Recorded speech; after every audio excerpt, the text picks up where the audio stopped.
Moving now to some, in my view, very controversial and ill-informed comments from Maurice Newman, the Prime Minister's head of the Business Advisory Council.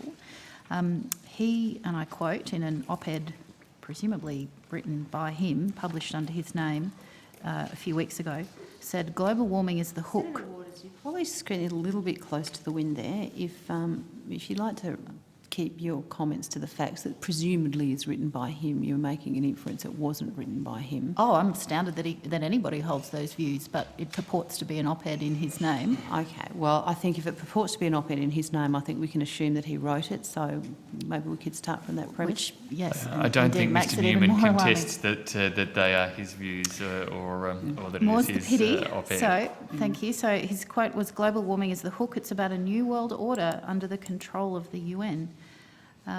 He makes other disparaging remarks about climate science in the course of that opinion piece, which I hope you've had a look at. Can you give me the Bureau's scientific perspective on that view?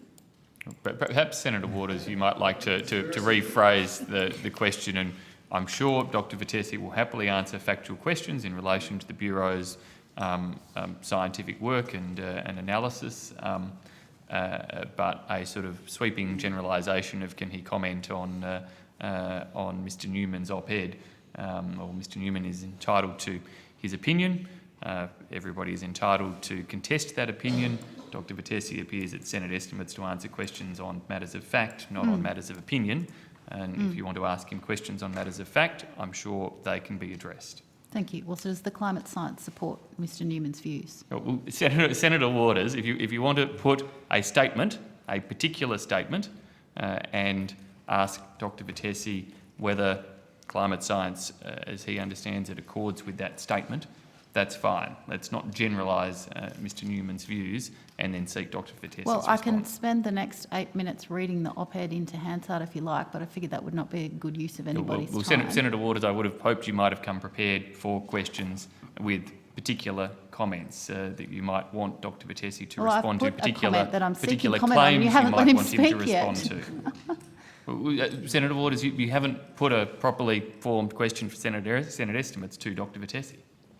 Well, Dr Vitesi, I asked before, global warming is the hook. It's about a new world order under the control of the UN. Does the climate science support that global warming is simply about a new world order under the control of the UN? Senator Waters, I'm sorry. Look, Mr Newman used great rhetorical flourish in his op-ed, whatever the merits of the facts that are informed or not. Dr Vitesi, I don't think, is here to comment on the rhetoric of Mr Newman's arguments about whether or not this is a UN conspiracy or the like. If you want to ask him about the climate science, that's fine, but not about the UN. That's like, ask DFAT whether they think there's a conspiracy operating in the UN if you want, but not the Bureau of Meteorology. He's not your friend, Minister. Well, I'm sure he's not your advisor or friend. Look, I've met with Mr Newman. I respect his business credentials. Okay. So let's now If I could just resume my Senator questioning, Waters. please. Senator Waters. Pardon me, I'm me. being interrupted. Yeah, Chair, well, I'm the by chair all and means. I'm in control here. Through the So chair, what I please. would respectfully suggest to you is if you have a statement that you of scientific fact or a science statement that Mr Newman has made, and you wish to question the validity of that statement in terms of climate science, then maybe ask it now. Otherwise, we might move on because this is not serving any purpose at all. Thank you, Chair.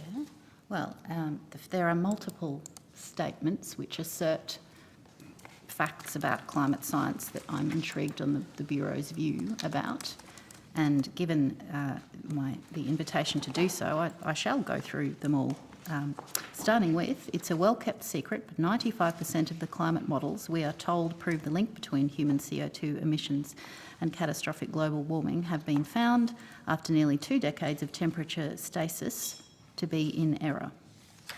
That is incorrect. That is incorrect. Thank you. Does Newman source his material? Does he? No, there are no references in this piece. We have been subjected to extravagance from climate catastrophists for close to 50 years. Is that correct? Depends how you define extravagance, I suspect. I'd need something a bit more specific. I mean, that's talking about the dialogue that occurs rather than any scientific fact. Okay, indeed.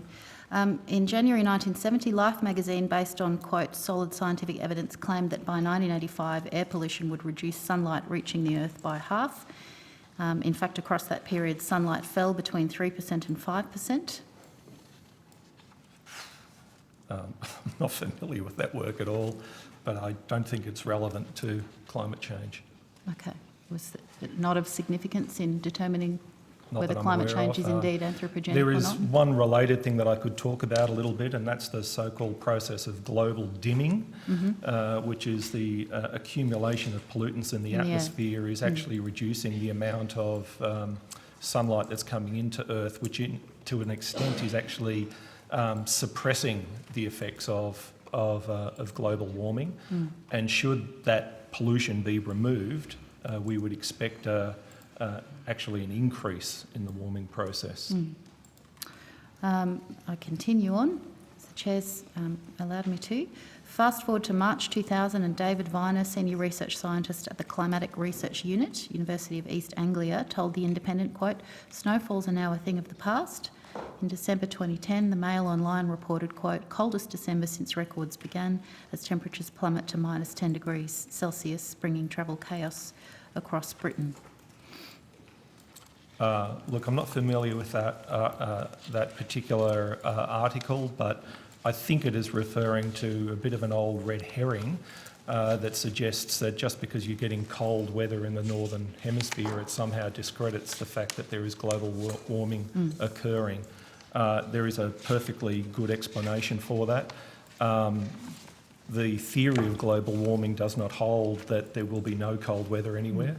And in fact, there's evidence to suggest that global warming will actually intensify the onset of some cold weather due to the effect of the changing behaviour of the jet stream, which wanders around a hell of a lot more latitudinally than it used to as a result to changes to the global climate system. And that has the effect of actually bringing more polar air down into some populated areas in the northern hemisphere, as well as bringing up some hot weather as well. So it's by no means any kind of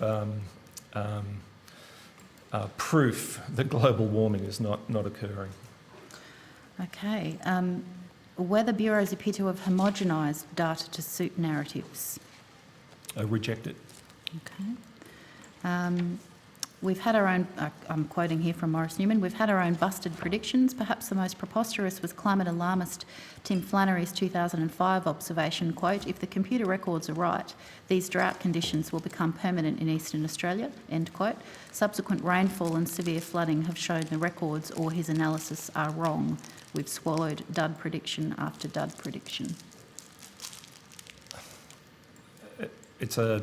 It's someone else's opinion, and it's a very broad canvas of ideas in that. I'm not quite sure what I could say about that, other than to say that there is already a climate change effect on the rainfall of southern Australia.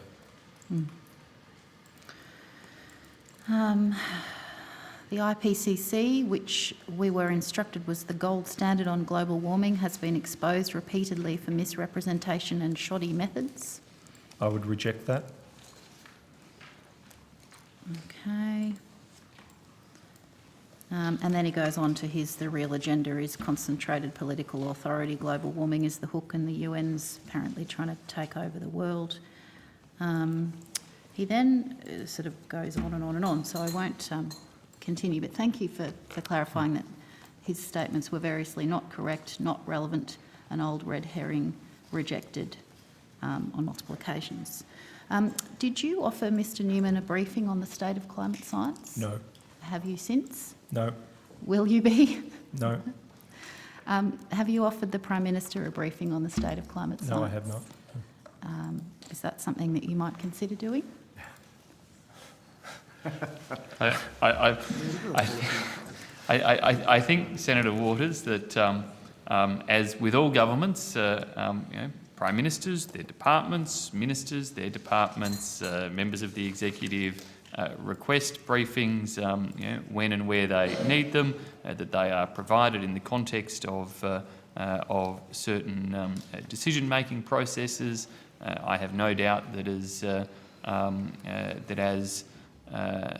as matters would have gone through government around the construct of, for example, the highly successful Emissions Reduction Fund, that the department would have crystallised within its advice whatever information was relevant from Dr Vitesi and other arms of government in relation to climate science. Thank you. Dr Vitesi, does the climate science support the statement that coal is good for humanity? If you're allowed to respond. Senator Waters, once again, if you want to ask Dr Vitesi about emissions, although I would note that the Bureau of Meteorology, though expert in its field, is expert in the field of climate and weather. It is not a scientific agency like the CSIRO that goes to a range of scientific projects into the causes of climate change as much as it is a scientific agency looking at the occurrence of climate change. But if you want to try asking Dr Vitesi about causes of emissions, then again I'm sure he'd be quite happy to answer those where he can and otherwise refer you to CSIRO or elsewhere where that's appropriate, but not to comment on rhetoric once again. So just to be clear, Dr Vitesi is not permitted to answer the question of whether the climate science supports the statement by the Prime Minister that coal is good for humanity. Senator Waters, you're asking Dr Vitesi for an opinion on a rhetorical statement. Based on climate science, correct. You're asking him for an opinion on a rhetorical statement. If you want to ask him about causes of emissions, No, he really did go say your that. Our hardest. Prime Minister really said that. And if you Not want a to ask rhetorical Dr statement Vitesi at all. about causes of emissions, go your hardest, Senator Waters. Is there anything you feel you are able to contribute? What I can say is that the primary cause of global warming is the emission of CO2, and the primary reason CO2 emissions are increasing is from the burning of fossil fuels. Coal is a fossil fuel. Thank you. I think that's fairly self-evident to many of us, apparently not to the Prime Minister, but thank you for your clarity.